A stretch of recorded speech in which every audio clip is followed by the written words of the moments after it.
We are about ready to leave towards the French border. Since my daughter showed up from Athens, where she was in school, now she brought all her stuff, so the car is totally full. But it's a nice day.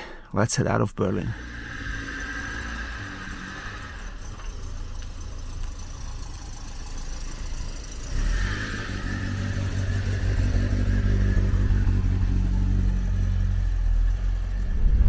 Well, it's the morning rush in Berlin, so we're trying to watch for kids on bicycles and people and everything.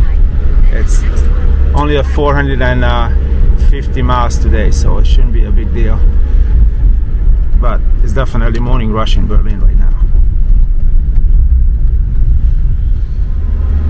We came into Gotha. That was the place where I used to come as a teenager for vacations, just to look around. It's a beautiful old town here. Used to be East Germany as well. Just left Eisenach behind, where my Wartburg was made, and now we're crossing over the border of East Germany and West Germany, but stood here until '89. Slowly we're making our way into Frankfurt. We're just gonna bypass the town and keep heading south towards the French border. So this is the Frankfurt airport, and there is a Hilton, looks like an airship. Looks very weird. On the right side, you can see that. Yeah, this looks like it's about to fly away. But I've been here at the Frankfurt airport many times.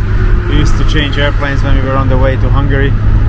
The GPS predicting a huge Stau, what means traffic jam. So we're gonna sit here for a good 30 minutes, I assume. Got to the French border, and what else is better represents the French border than a panhard, or paha as the French says it. And look at these aluminum drums. This one is a 1964 version, and it's only got 30,000 kilometers in it. Very different than mine. This one has a little bit overhang, and then the tail lights are different. And ooh, it's got a French license plate on it too. Super awesome. It's got a lot of rust in it, so we're gonna leave it alone, but we're gonna look inside for 1 second. So it looks a little bit different than what I got. Well, let's go inside the barn and see what else we can see there. So here's another panhard just like mine, and nature took over. And I have an animal which would love to eat this thing. Should we put it outside? This one is a 1965 version. Mine is a 62. Ooh, and there's an older one. What year is that one? 59? 59. This one actually 55. It has a mouth on the front. Yeah, 55. This whole shroud, the whole bonnet is made out of aluminum. That's why it was so expensive to make it. There are some parts for his cars, and I know exactly nothing about it because I just got mine, so it's pretty new for me too. You can see the valves way down there, and I don't think it has a cylinder head. It's got the torsion springs for the valves. Sucker valve springs are torsion springs, and there are a few generators here. But it's very different what I have. There are some engines in storage here. You can see them over here. This engine has 30,000 kilometers in it. And there is one more there, and a couple of transmissions, but there are a lot of variations between the years, so you gotta be very careful which one you buy if you ever buy one, because there's a lot of variations about all the parts what they put in it. Here's the front end for another one. It's a late model with the disc brakes, and you can see there's two springs, one up and one on the bottom. Very exciting for me to see this. And an original Bosch Frigidaire. Well, I can't call it a Frigidaire because that was a brand. But, So we spent our night in Zweibrücken. This is a little town right next to the French border, and we visited my friend Jan Erik's mom, and they it's like Zweibrücken, the first word on the sign. Well, I probably pronounced it wrong. So now we are heading to France. We are on the French border, and then just keep on trucking, heading to Lapalisse. We're just passing Saarbrücken, and then we're gonna stay on Road 6 and heading over to France. and we almost at the border of France. After a few hours of freeway driving, we're gonna get off the no, that's not the exit, really. That's the stopping lane. We're gonna the son is driving. And he's doing really well, actually. So we're gonna get off here and then get on the small roads from now on. Here are the toll gates, so we're just gonna get in and pay for the fee, pay for the usage fee. Pretty deep into France. We're gonna get to that little town Lapalisse very soon.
Finished our visit in this very beautiful little chateau. So now we're getting back in the car and heading to Lapalisse to meet with someone who actually started this old car get-together.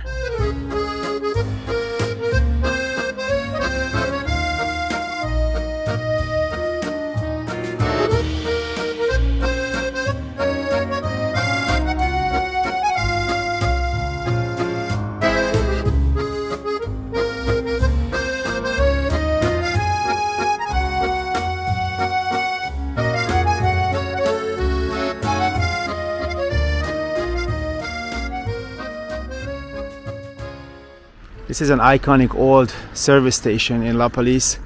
When the car show is going, it's full of interesting cars. They have new gas station pumps, but this thing is going on for a very long time. So finally we're gonna buy gas. It's not easy to buy gas in France, so you need to know how many liters do you want to purchase. No such a thing as going out, get the pump, fill it up. You can't fill it up. You gotta tell them how many liters missing from that tank, and then you gotta go buy that many liters.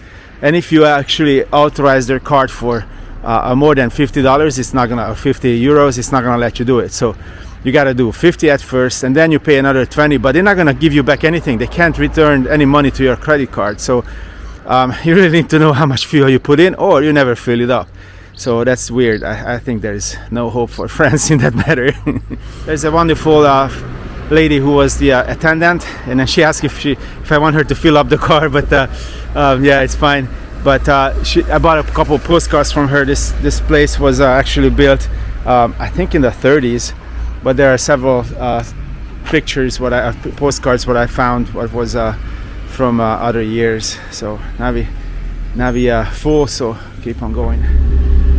So this is the picture what the travelers seen driving through this town. And of course they had to stop for all kind of things, for gasoline, for drinks, and for all kind of things. So then it's a big traffic jam was created, and that's what I believe they revived in 2006. So we are at the place where this classic car get-together happens, and then I found that lady who actually started this whole thing. And since she doesn't speak too much of an English, she made a speech what she's going to read from a paper. So hello, please introduce yourself. What is your name? My name is Magali Carton. And I'm 49, and I've always been fascinated by the Inset Road. When I was 6, I was in a road accident with my family, but everyone escaped unharmed. Since then, my mission has been to take an interest in this grid road. I meet my husband while crossing the Inset on foot, I did a dissertation on this road in Clermont-Ferrand, in France. Then I was recruited by the Communauté de Communes, where I was interested with organizing the Deviation Festival in 2006. This road was not so extraordinary, with 2,000 years of traffic sound, the town, and so many economic spin-offs for the town in the 15th and 16th that I set out to organize the best possible event. So I go in touch with historian Thierry Dubois, with whom we came up with the idea for this beautiful embouteillage festival. It was a great success, and in 2026 we'll be celebrating 20 years of existence. Lapalisse is a highly symbolic town with its castle and the long straight of the N7, reconstructing the vacation route of the golden years is a wonderful thing. Everyone's stuck in the traffic jam, but everyone's happy. It's a great joy to welcome someone from another continent who's been seduced by the event. Thank you for your communication. We hope to see you again in 2006 with your PART vehicle in Lapalisse. Thank you. I just wanted to say thank you for your hospitality, and I really enjoyed this car show. And here's the husband. Hi. Bonjour.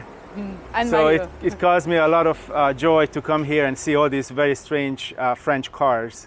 So always the French country was always a black hole for me, so I never really got contact with them. So now finally I just had to have a French car, so I bought that Panhard. Okay, please help me to pronounce Panhard in French. How do you say that? Panhard. Panhard. Okay. Difficult. Well, thank you very much, and we're gonna hit the road with the kids, and then we're gonna continue, and I believe this is the way it goes, right? Yes. Okay. Yes. Cool. Thank you so much for meeting with me. Okay. Bye-bye. Thank you. Thank you.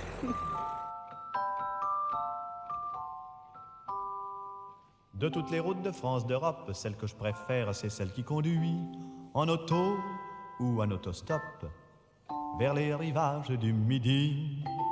National 7. Il faut la prendre qu'on aille à Rome à 7. Que l'on soit 2, 3, 4, 5, 6 ou 7. C'est une route qui fait recette. Route des vacances qui traverse la Bourgogne et la Provence, qui fait de Paris un petit faubourg de Valence et la banlieue de Saint-Paul-de-Vence. Le ciel d'été remplit nos cœurs de sa lucidité.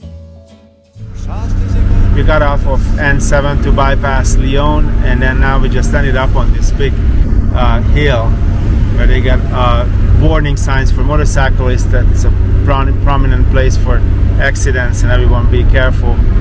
And now we're just going up and up, and see a lot of hills, a lot of trees, and it's getting cooler, so it's pretty cool, pretty nice road.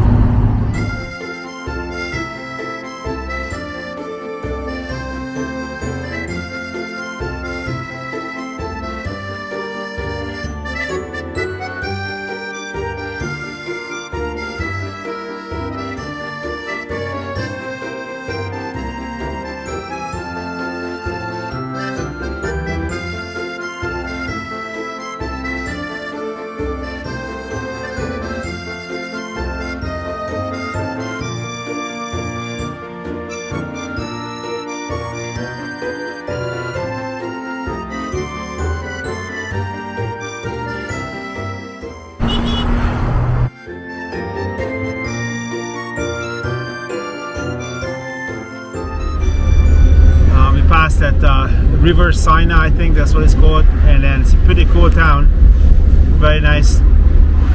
The water smells a little bit salty, but I think it's just a deceiving factor. But now we are back on the N7 road. It's the middle of summer. It got really hot in rural France, so my kids are telling me that they're tired of it, so we're just gonna forfeit, get on the freeway, and find a place to sleep, and then continue on tomorrow.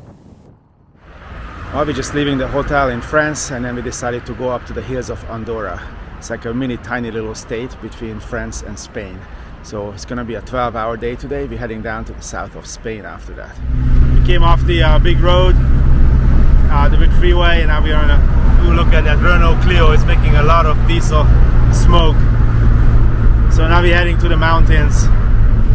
It would have been significantly easier just to go straight down to visit family, but we decided to make a little detour to Andorra, and those are the hills ahead of us, what we're gonna climb up to. There's gonna be a lot of nice roads, nice views, and hopefully cooler temperature.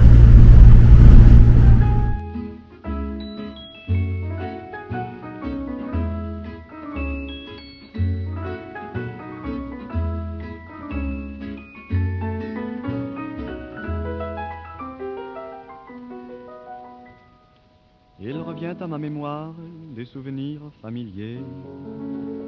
Je revois ma blouse noire lorsque j'étais écolier.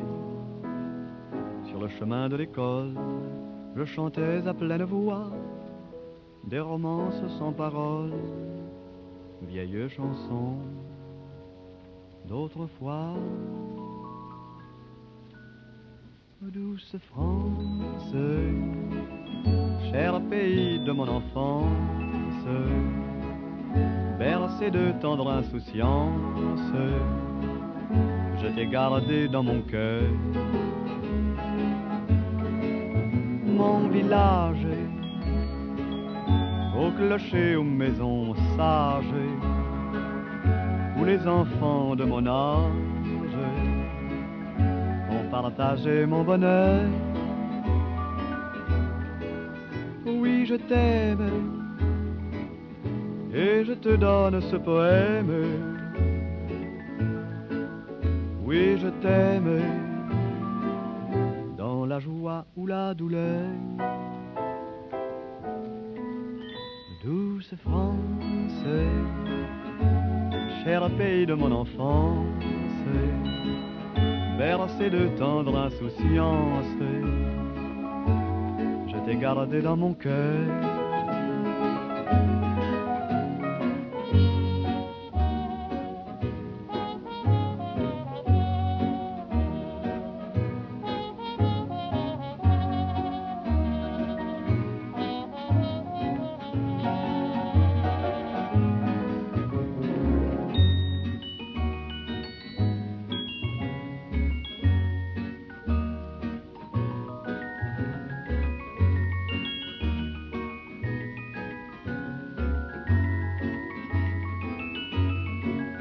Oui, je t'aime et je te donne ce poème. Oui, je t'aime dans la joie ou la douleur. Douce France, cher pays de mon enfance, bercé de tendre insouciance, je t'ai gardé dans mon cœur. Je t'ai gardé dans mon cœur.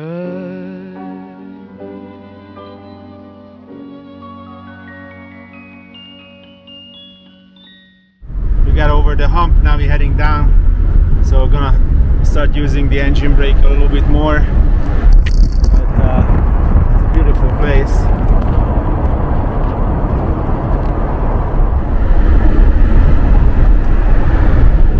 That's just a beautiful countryside here.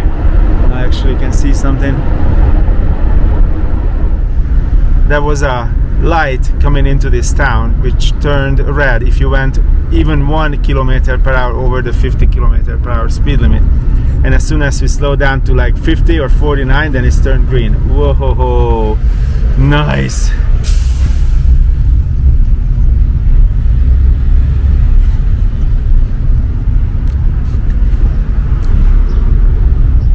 Our next little town, and then we're gonna bypass it and then start climbing up on the hills.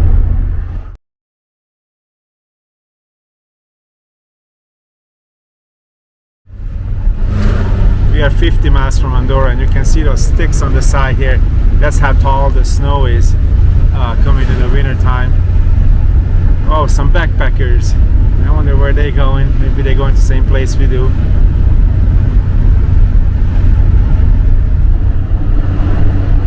Now we're getting higher and higher.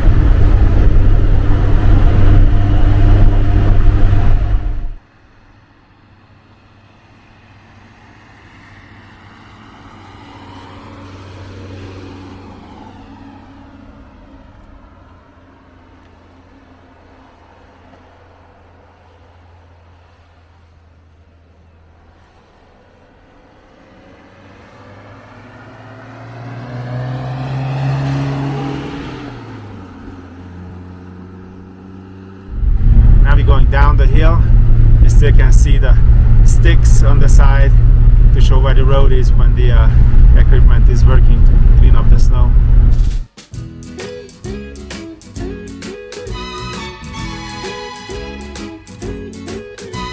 We're all going on a summer holiday, no more working for a week or two. Fun and laughter on our summer holiday, no more worries for me or you for a week or two. We're going where the sun shines brightly, we're going where the sea is blue. We've seen it in the movies, now let's see if it's true. Everybody has a summer holiday, doing things they always wanted to. So we're going on a summer holiday to make our dreams come true for me and you.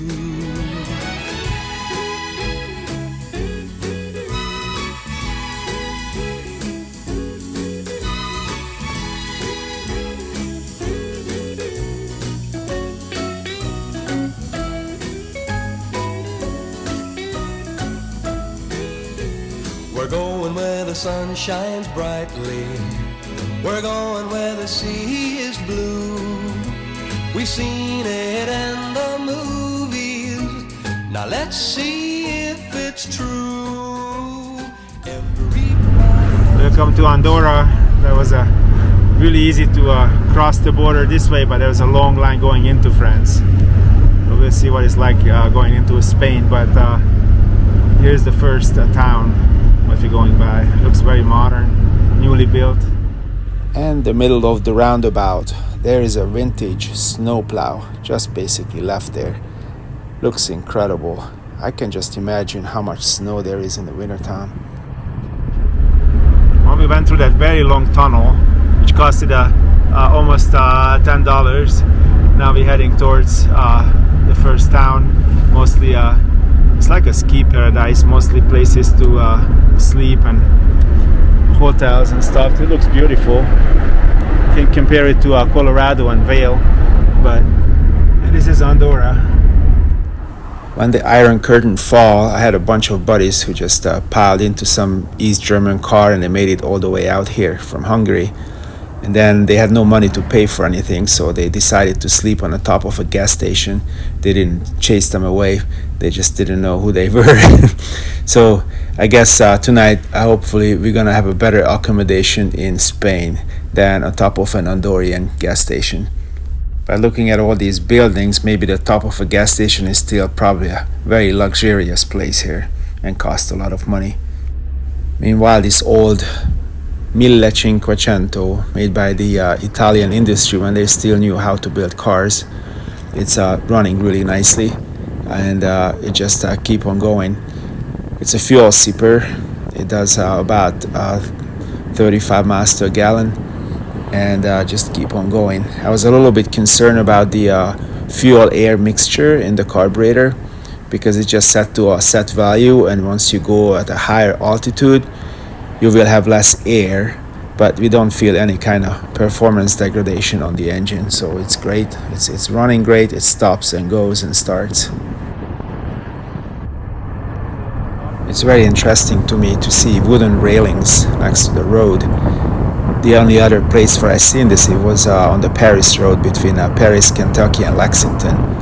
But I guess there are a lot of trees around here, so it does make sense to just use them for railings on the side. Since we are in Andorra, I can't stop thinking about Star Trek and the Andorians. Remember, they were all had some sort of antler, and then they had blue skin. So I wonder if you're gonna see any blue skin antler equipped Andorians here. We stopped in a large city. We just seen a Popeyes restaurant. I can't believe it. But that been before here, so it's really hard to park. The locals are not exactly nice to the tourists when it was driving time, so everybody's moving and hurrying and going somewhere. But you can see the A&D is the Andorra, and you can see the license plate. That's an Andorran license plate. That's pretty cool. So now my kids are vegetarians, so I'm having a hard time finding them food. So I think we're just gonna go Burger King, and then they can find some veggie burger there. That's the only option currently, and then we're almost in Spain, so in Spain it's gonna be easier. Finished lunch, and now we're watching a bunch of Andorrans crossing the sidewalk. So that's it for Andorra. Now we're heading over to Spain. I'm happy to report that in Andorra we didn't get into any accidents. However, we had two bike riders, like bicycle riders, in tight pants who were pushing our bumper to go faster, and they were about to pass us. I guess it was we were just too slow with this old car for them. Now we're getting lower and lower out of Andorra, and then hopefully sooner or later we'll get to the Mediterranean Sea. Every hill or bluff have some sort of village on it, and there are a lot of old buildings here. I can say this is the heartland of Spain. There's not much rain, mostly hay bales and horses. Now we're finally getting off the hills, and then very soon we're gonna see the Mediterranean Sea. We just passed Valencia, and looks like we're gonna make it to my family around 8 o'clock. We still got 140 miles to go, and yes, it's miles because our map is still in the American mode. It's showing us miles, but it also shows the hour when we're gonna get there. So the car is running great. We're going currently just about 75 miles an hour. That's a sweet spot. The car can still accelerate and still climb at that speed, so I keep monitoring the temperature, but it's always just sits there, so it works very well. I'm really pleased with this car. The only problem is with this car is there's no AC, so when it's warm like this, it's loud, especially on the freeway. So I call this part of the trip the repositioning, and then when we're going slow and around smaller interesting parts, that's actually the cruise part of the trip. So another 2 hours just about, and hopefully we're gonna be there where we're going. We got inside a grocery store, and they have a full fish market here. That's they got shellfish, and they got many different kinds. Yeah, this is Spain, and these things over here. This is a proper little fish market in the grocery store. We reached our destination. I met up with my family I haven't seen for a couple years. Gonna stay here for a day or two. Then I'm gonna leave the kids behind, and I'm gonna start heading back to Hungary because I got stuff to do there. Thanks for watching. See you guys 2 weeks from now. Bye.